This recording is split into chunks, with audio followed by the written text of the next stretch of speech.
पगली हमारा प्यार में पागल रहेले। अखिया से अखिया मिलल तो प्यार हो गइल, मुश्किलों करा दिल के हमरा पार हो गइल। अखिया से अखिया मिलल तो प्यार हो गइल, मुश्किलों करा दिल के हमरा पार हो गइल।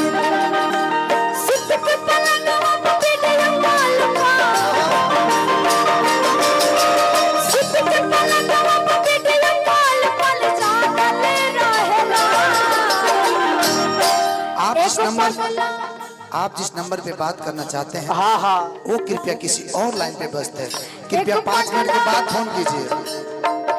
एक पगला हमरा प्यार में पागल रहेला, एक पगली हमारा प्यार में पागल रहेले।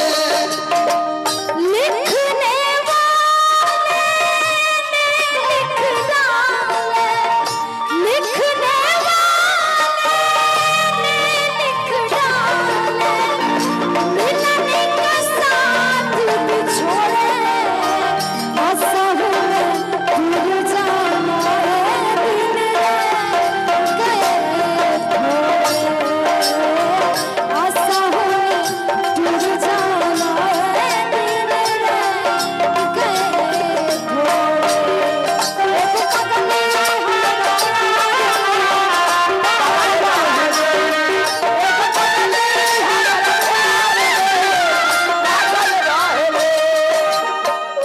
आगे लड़की के भाव बा, कैसे? लड़की कहा दिया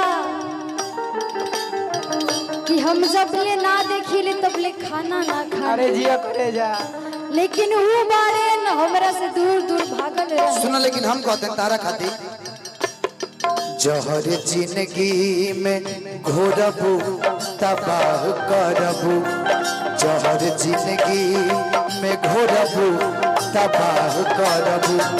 हमारे मुहला मुहावा देखबू जे बियाह करबू, हमारे मुहले मुहावा देखबू जे बियाह करबू।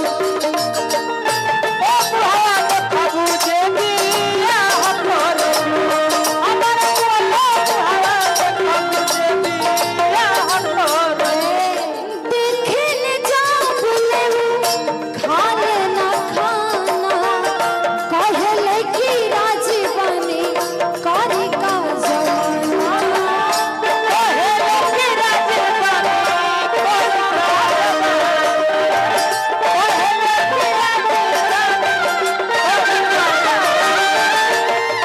देखने जा बुलेऊ खाने ना खाना, कहले कि राजी बने करी का जमाना, कहले कि राजी बने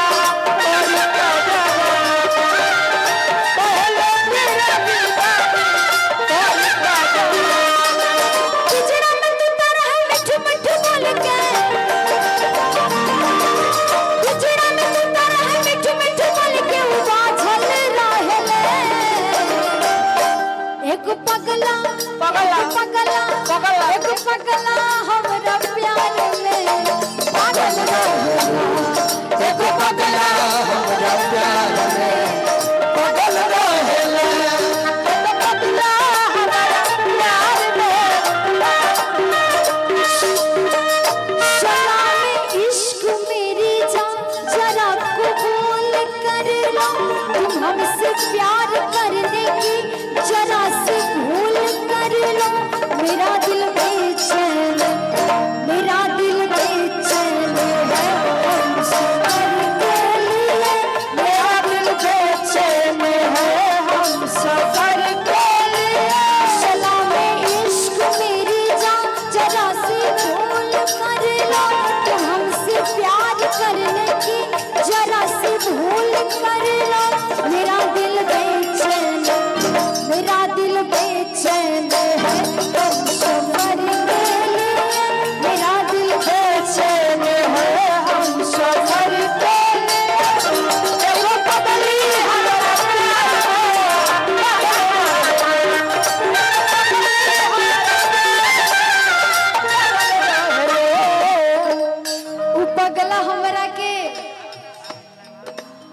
प्रपोज कैले रहे। कैसे? देखे गुलाब पर